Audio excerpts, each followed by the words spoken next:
দ্বিতীয় নম্বর অনুরোধ, আমার কোনো কথা কাউকে গ্রহণ করতে হবে না, তবে ইমানি ভাই হিসাবে আপনার কাছে ছোট্ট একটি আবদার রাখব।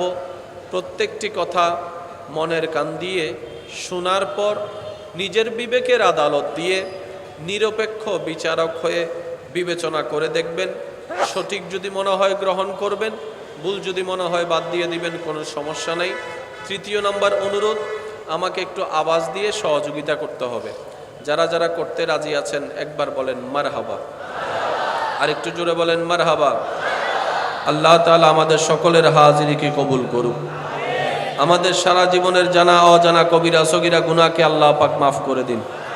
আমাদের মা বাবার গুনাহকে ক্ষমা করে দিন। আমাদের দাদা দাদি নানা নানি সহ যত আত্মীয় স্বজন কবরের আযাবে কষ্ট পাচ্ছে, আল্লাহ তাআলা প্রত্যেকটি বান্দার দোয়ার উসিলায় প্রত্যেকটি কবরবাসীকে আযাব থেকে মুক্তি দান করুক। আমিন।